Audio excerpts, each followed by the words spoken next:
Naiiba at kakaiba talaga ang Marcos administration. Pagka rule of law ang pinairal from national sa lahat ng opisina, ng gobyerno, mararamdaman mo. Especially sa Senado at Kongreso. Kasi yung rule of law mahalaga. Pagpapatupad ng batas. No one is above the law. Yan po ang general o pangkalahatang nakikita ko sa aking pag-monitor at interpretation at opinion. Alam niyo bakit? Ngayon lang yata masyadong magiging active ang mga komite na dapat hindi masyadong active. Kasi yung pong Ethics Committee ng Kongreso at Senado, ang trabaho niyan magdisiplina, magpaalaala, magtanggal ng kailang mga membro. Diba? Dapat, kung ikaw ay congressman at senador, hindi ka dapat masalang dyan. Dapat yan yung committee na walang ginagawa eh. Walang problema. Dahil kasi kung matitino, hindi pasaway, maginoo, hindi pilyo, ang politiko, walang didisiplinahin, walang wawarningan, walang tatanggalin, walang iimbestigahan ng Ethics Committee. Ganun po yun. Pero kabaliktaran. Kasi ngayon, parehong active na at lalo pang magiging controversial ang dalawang committee ito. Sa Kongreso, may napatunayan na, may nasuspindi na.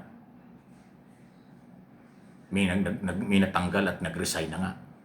Si Saldico at saka si dating Congressman Saldico, inimbitahan, di dumating, kaya tinanggal na.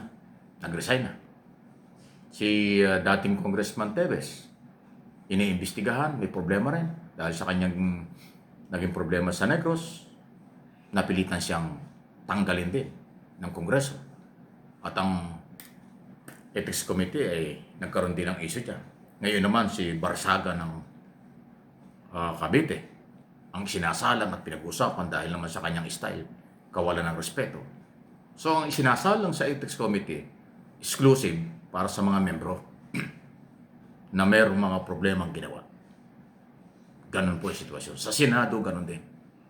Ngayon, may mga reklamo laban kay Chis Escudero, dating Senate President, abogado, dahil sa pagtanggap ng donasyon at iba pang senador na meron ding nakapile na reklamo sa Ethics Committee. So ngayon lang nangyari dahil bill ng taong bayan, ng mga senador at congressman, ang policy ng Pangulong Marcos from day one, rule of law, ipairal ang batas. At yung Ethics Committee under the law, yung gagawin nila ay kanilang karapatan at kapangyarihan. Rule of law, due process, kaya mag-hearing, bibigyan ng pagkakataon ang nirereklamo at magdidesisyon sa tamang panahon kung ano ang desisyon. Warning, suspension, or expansion, or pagpapatalis, pagtanggal. Yun po yun. Kaya sabi ko kakaiba. Sa aking opinion, ito ay maganda dahil sinusunod ang batas. Pero sa isang banda, masyadong negatibo kasi may mga politiko nakakalimot ng kanilang obligasyon na hindi sila dapat gumagawa ng mali. Hindi sila dapat na isasalang sa Ethics Committee dahil pag isinalang ka dyan, may problema ka. Nakalimutan nila ang kailang sinumpaang tungkulin na dapat susunod lang sa batas, magiging tapat sa bayan at sa batas, hindi masasangkot sa anumang illegal o pang-abuso. Yun po yun eh. Pero dahil siguro nakalimutan, kaya ayan, nakakarating sa Ethics Committee. Ngayon lang nangyari. Noong araw walang ganyan. Takipan lang. Kampihan. Kasi ganun ang pinaiira nila. Pero ngayon, from day one, sa Marcos administration, may due process, may proseso, may pananagutan, at bibigyan ng pagkakataon ang inaakusahan. Yan ang good governance. Yan ang parte ng demokrasya, parte ng pagpapahalaga at respeto sa kahit kanino. Ang hindi nakakaintindi niyan, paki-review nyo ito aking sinasabi. Kung ayaw naman yung intindihin, alam ko na kung taga saan kayo at anong grupo kayo. Meron talagang kampong ganyan. Saradong isip. Hindi ko napipilitin. Pero ang mga matitinong Pilipino sa buong Pilipinas, Luzon, Visayas, Mindanao, na nakakaintindi ng mga paliwanag at ang rule of law, alam ko yun, marami yun. Kayo yun. Followers, subscribers, viewers ng aking mga channel. Especially itong Mike Abe Opinions. Opinions na may pinanghuhugutan, opinion na may pinagmumulan, base sa nangyayari, mangyayari, at nangyari na. Yan po yan. For information, for education ang ating topic. Ayan. Okay? So, good luck sa mga chairman ng Ethics Committee. Si Congressman Abalos ng Mandaluyong, ang chairman ng Ethics Committee ng Congress. Si Congressman J.B. Ejercito ng San Juan City. Aba, magkapit-bahay pa. San Juan City at Mandaluyong City, magkatabi lang yan eh. Na siya naman chairman ng committee doon sa Senado. Wow! Matindi talaga ang nangyayari. Okay? Okay, samantala, nako, ito na naman tayo. Mayroon naman pong nagpalabas ng fake news. Pero wala talagang magawa itong ating mga kinaukulan tungkol dito. Akalaan nyo mayroong statement na pinalabas na pinararating at sinasabi na ang Pangulo ay maluba, nagkaroon ng sakit na hindi daw pangkaraniwan, delikado, kung ano-anong negatibo. Kabaligtaran sa katotohanan. Nakarecover na ang Pangulo, nagkasakit niya pero nakarecover at nagtatrabaho na.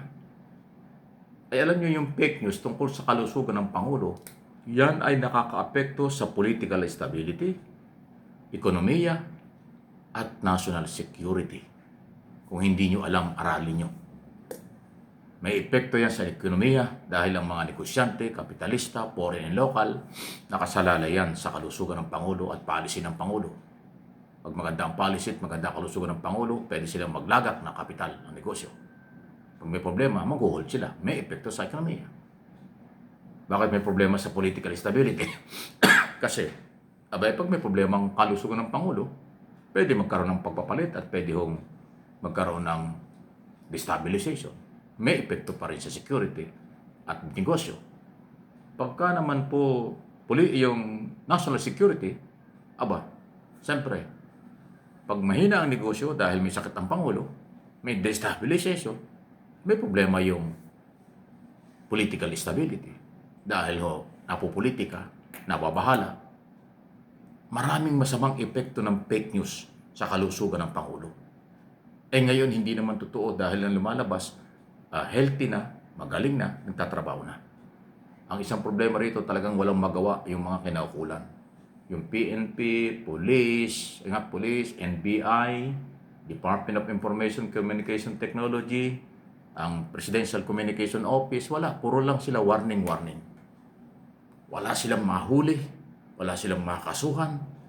Hindi ko alam kung bakit hindi nila magawa ang trabaho nila. Kaya walang takot ang gumagawa ng fake news, paulit-ulit na lang.